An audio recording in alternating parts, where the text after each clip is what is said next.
the idea that if you don't measure it, you can't fix it. And we drive cars with dashboards, and we take it for granted that we need to know when we're speeding, when we need gas, when we're overheating. But we don't do the same for our bodies. We typically go in maybe once or twice a year to see our doctors or see dentists. And that's crazy. Our cars are monitored constantly by computers. Our bodies are not.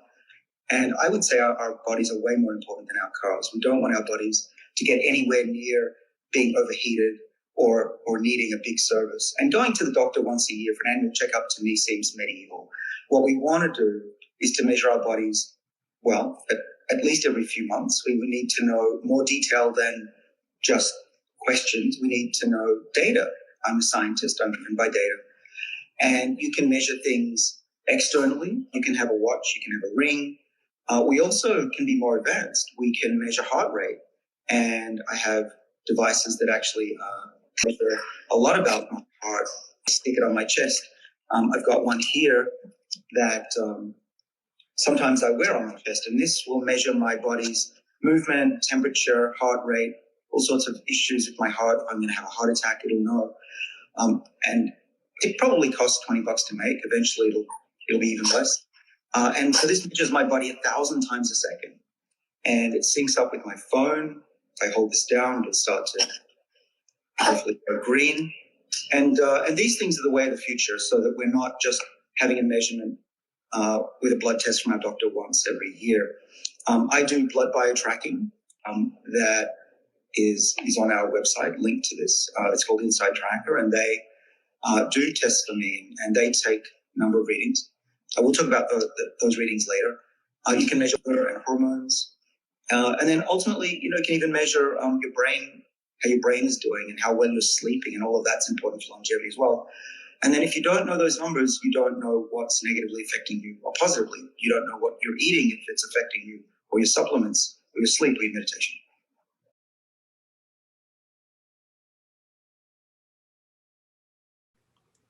I do blood tests, which I think eventually will be a chip under the skin, but for now you need some blood drawn. I've been doing that for 11 years, actually more. And I've been able to see things that have gone out of whack or are trending upwards when I didn't want them to, and immediately corrected them. Mm-hmm. This is not what your doctor will do for you. They're not in the business of optimizing you. They're in the business of treating a disease. And if you don't have type 2 diabetes, they're not going to give you a type 2 diabetes drug that would undoubtedly prevent type 2 diabetes. So I take a different approach. The blood tests, your listeners might be saying, well, how do I do that? Well, there are companies that will do this.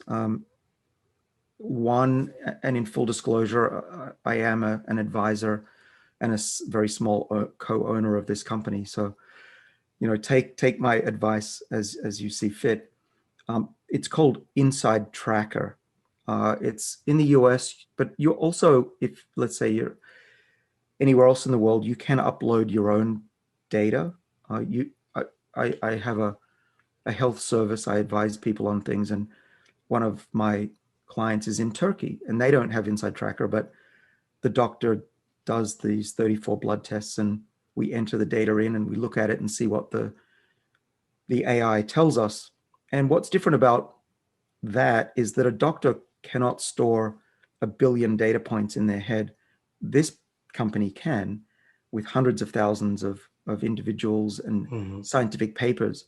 And this thing, it has help from scientists and doctors, but we scientists and doctors need help these days from machines. So that's one thing. That's true monitoring. I've done a blood glucose monitor. I don't do it anymore because I've already learned enough about my body that I don't need to watch it and become obsessed with that. I've learned the type of foods such as white rice and grapes that send my glucose up tremendously. And I also learned that I'm one of the people where my blood sugar goes up early in the morning, which explains why I have no need for breakfast anyway. Is it worth giving me medicine to correct my cholesterol levels at age 29? My doctor literally said, well, you're not old enough to worry about that yet. And I totally freaked out. I said, why do we want to wait till I have heart disease? Give it to me now. Unfortunately, he did. But, when I was 29, that wasn't something that doctors tended to do for young people. So that not every doctor, there are a lot of doctors that are changing their ways.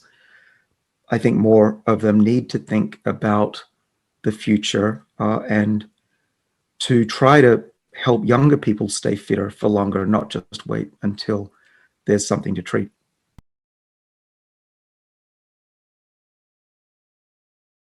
That there's a future already that's here, that this device will send a note to my doctor or a nurse that's scanning hundreds and eventually millions of people. And there'll be a red alert, be like Minority Report. I've seen this actually in development. You call it up, here's David's heart. And the kidneys are also having an issue.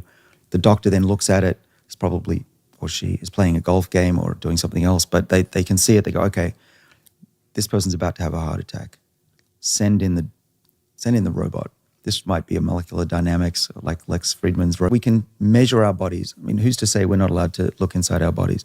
There are doctors who don't believe that these should be allowed to be. Well, in fact, you have to have a prescription for this right now. You do. Yeah. And until further studies are showing that they're safe, that's a reasonable thing. But I do believe that people have the right to look inside their bodies, and we can interpret the data. And shouldn't wait until they're diseased to do so. Exactly. So right now there are some in the medical establishment that think that these should only be used for diabetics. My argument is, are bathroom scales only for those who are morbidly obese? No, anybody can use them to tell more about their bodies and how they can improve.